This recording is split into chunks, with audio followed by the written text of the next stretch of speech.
Samantala, balikan po natin ang ating panayam naman kay Colonel Bong Nebrihan, Commander ng MMDA Command Center. Magandang tanghali po muli sa inyo, sir. Si Connie Season po muli ito. Ma'am Connie, magandang tanghali po sa inyo.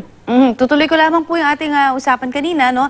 Pagkatapos po isara ang Tandang Sora, ilang lanes pa ho sa kahabaan ng Commonwealth Avenue ang isasara pa rin po para sa konstruksyon naman ng MRT-7? Bali ma'am, yung papuntang Fairview po, madadagdagan po ng 2 lanes siya. Tapos yung sa papunta naman ng Quezon City Memorial Circle, ano po yan, madadagdagan pa ng isang lane. Ano?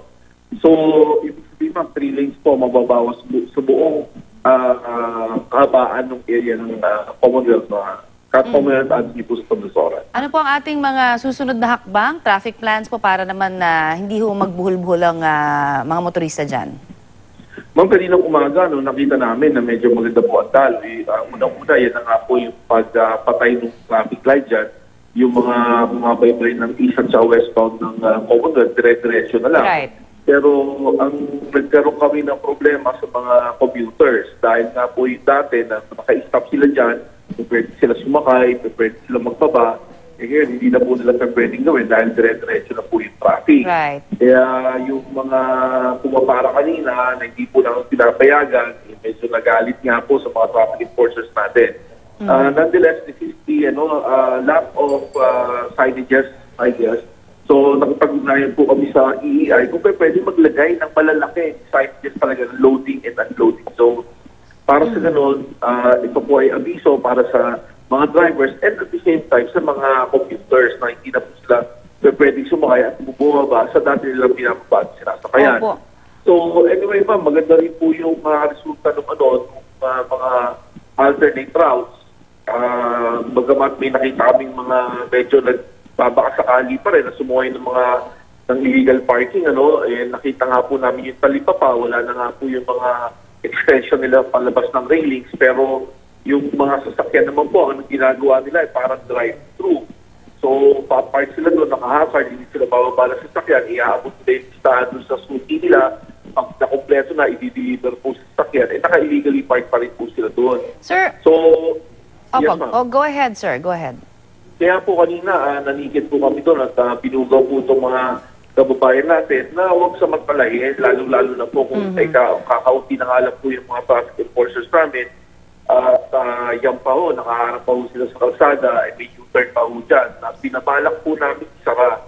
So, lahat po nito, papag-usapan po namin ulit kung paano gagawin rerouting pa dyan sa loob ng gusto namin. Para sa ganun, hindi naman po mababarahan, lalo-lalo na po ng mga vendors, ng mga naka-illegally parked dyan, at saka ng mga terminal ng tricycle. At nakikiusap po kami, ma'am, na sana po naman, kahit wala po yung enforcers ng MMDA at ng QCDPOS, panatili na lang ng mga barangay tanod o mga barangay officials dyan. At sila na po magpanatili ng kaayusan na inilalatag namin. Sir, siguro balikan ko lamang yung sinasabi nyo na nahihirapan po yung mga pasahero, no? Dahil nga nawalan ng unloading and unloading dyan, di ba, sa area na yun, tuloy-tuloy na yung daloy ng trapiko, sabi nyo nga. Siguro ang magandang ipunto dun sa mga nakita nating reaction din sa iba't ibang social media accounts, bakit hindi daw naisip, no, na maglagay ng mga ganitong klase ng pagsasakayan, ng mga tao dyan before sana maipatupad po ito yung unang araw. Ano ho ba yung naging setback kung meron man? Kasi akala namin mo, pwede pa rin talaga, yung masyado kami nag-concentrate sa closure at saka sa rerouting. Yun nga po, ngayon pinag-uusapan na namin yung pedestrian overpass dyan, yung flyover, kasi nga po, kasama po sa mga gigibayan. Ang lalayo talaga. Kung saan po namin ilalagay. Ma'am, nakasanayan na po kasi ng ating mga kababayan na sa kanto sila bumababa. Ito sa pagkakataunan ko, hindi po namin pwedeng i-allow yan dahil magiging choke po yung mga kanto na yan kung dyan po magsasakayan magbababaan. So medyo nilayo po namin. Yun po yung mga unang reklamo na natanggap namin. Ma'am, actually meron naman po talaga na pero medyo maliliit lang po talagang at then at the same time yung mga pasahero, akala nila hindi sila apektado nito. Ngayon, nung bababa sila, ayaw na silang ibaba. Nung binaba sila, napakalayo po sa lugar na pinapabaan nila dati. Alternative, sir. Alternative natin na tawiran, pedestrian, para sa mga pedestrian. Kasi Sa totoo lang, sir, itong Commonwealth, di ba, alam naman natin, napakalawak, napakahaba Opo, talaga, no? Pero napakalapad po yan. yung mga flyover natin, yung mga pedestrian overpass dyan, ay napakalalayo, tapos wala naman halos sidewalk na madaanan, di ba? Po sidewalk, malalapad po yung sidewalk. Yung sidewalk, actually, sir, yung mga nakikita natin parang putol-putol eh. Hindi ba meron kang dadaanan, tapos biglang kikipot. Alam na, usual na daan dito natin. No? Yes. So, nahihirapan, according ito, dun sa mga nabasa lang nating reaction, sir, para lang Yes, ma'am. siguro ma-address po sila, sir. Ano po ang gagawin natin na alternative for now, kahit temporary, para hindi naman sila lumakad ng napakalayo dun sa mga distansya na meron po tayo sa mga pedestrian overpass ngayon? Yun nga mo, katulad ng nabanggit ko kanina, yung footbridge dyan sa may Cantosora, and then usually po, nandiyan sila bumawat sa mga sakay, inurong na po natin yung babaan sakayan, kaya nagkaroon sila ng problema. And then again, ito pong footbridge na to, igigiba eventually. So, iuurong din po yan kung saan na po nakatalaga yung babaan at sakayan natin ngayon. So, meron po talaga mga adjustments. Ang pakiusap na lang po natin, magtulungan tayo dito, itong panandali ang sakripisyo na to, matagal na magpinawa pag naayos po yung MRT I see. 7. Sige po, so dahil talaga pinapakiusapan natin nga magtulong-tulong, konting talagang pagpapalawak po ng pasensya, hindi lamang dun sa mga motorista, pati dun sa mga pedestrian natin, sir. You mentioned about the alternative na mga ruta po na dinadaanan dyan sa Commonwealth. Ano ho ba ang mga challenges so far doon po? Nabanggit ninyo, meron pa rin pong mga nakahambalang? Yes, ma'am. Actually, mga vendors, kanina nung in-inspect ko, nagtagdala sila ng mga overhangs nila na humaharang sa baketa.